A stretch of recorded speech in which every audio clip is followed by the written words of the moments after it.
Hi everyone, I'm Katie, an infant toddler Montessori teacher and registered early childhood educator.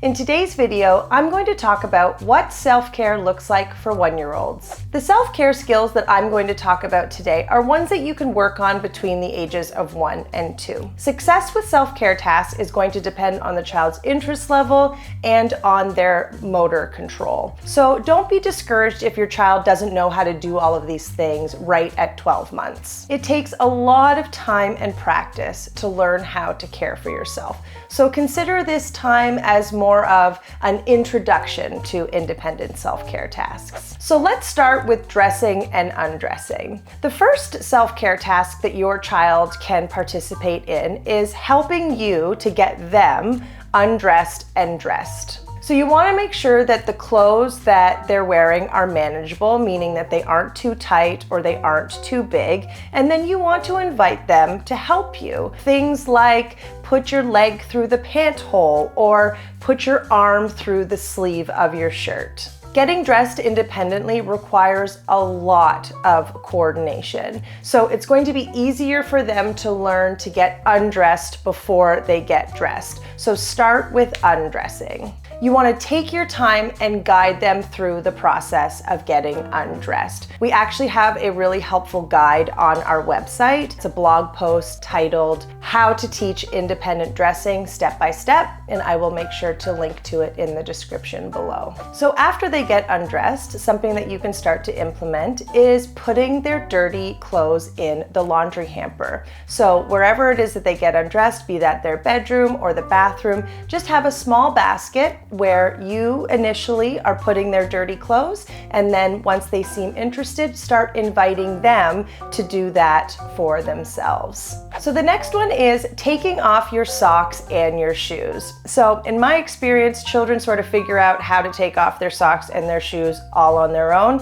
They do it in very creative ways, but you can definitely guide them through the process and make it more controlled. So it starts with the shoes. You want to make sure that these are going to be shoes that have Velcro, so they're going to be able to undo them on their own, or they're just slip-on shoes where they won't have to undo laces or anything like that. So what you want to do is you want to sit down with the child and show them how to put one hand on the toe of their shoe, one hand on the heel of their shoe, and then pull it off of their foot.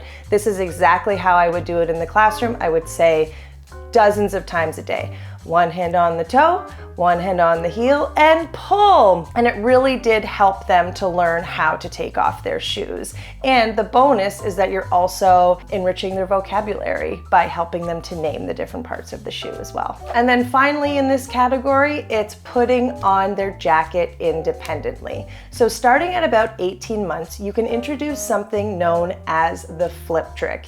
It is a very clever way to teach young children how to flip their jackets on all by themselves. I used it in the classroom for years and it worked with every single child. You just have to give them lots of time to practice. So next up is self-care in the bathroom. Success with self-care in the bathroom is going to depend entirely on the tools that you provide them with and the access that they have to those tools. So you want to make sure that what you're giving them are child-sized self-care tools. So you want to give them a toothbrush to explore. So yes, we're going to be using the toothbrush to brush our teeth, but you also want to give them time to just explore the toothbrush, to run it under the water, to put it in their mouth and see what it feels like on their teeth.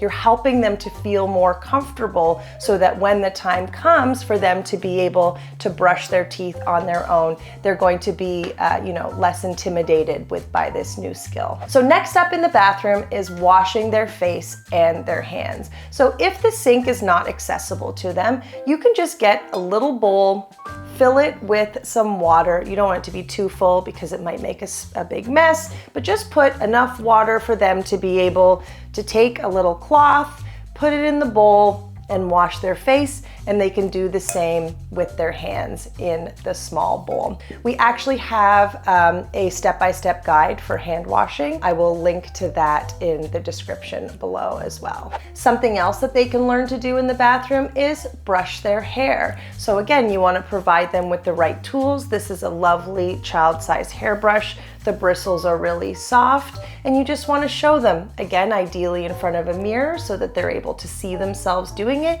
You want to show them how to brush their hair. They might be more interested in simply exploring the hairbrush, but that's okay too. And then finally, you can start changing their diapers standing up in the bathroom. Not all diapers, but whenever you're sort of up for the task, because it is a little bit more challenging, start changing their diapers with them standing up and do it in the bathroom to start making the connection that that's where elimination takes place. So as I said, the tools are really important, but another really important factor to a child's success with self-care tasks is how the environment is set up. We have a series of videos on our YouTube channel called How to Set Up Blank, all the different areas of the home. So I will link to those in the description below, just in case you're interested in learning how to set up your home to really foster your child's independence. So I'll end with this little note that self-care tasks are going to look different for every child. They should really be more simplified versions of the things that you do to take care of yourself, because these are the self-care tasks that they're going to see most often and want to copy. Remember to give time for them to observe you taking care of yourself, and break the learning of new skills down into manageable steps. You really are going to be their greatest role model in learning how to take care of themselves. I hope you found today's video helpful, and I'll see you next time. Bye! Thanks for watching. If you liked this video, it really helps our channel if you like and subscribe. This helps other parents to find our channel. And if you have a question, feel free to comment your question below and we'll answer it in a future video. Take care. Bye.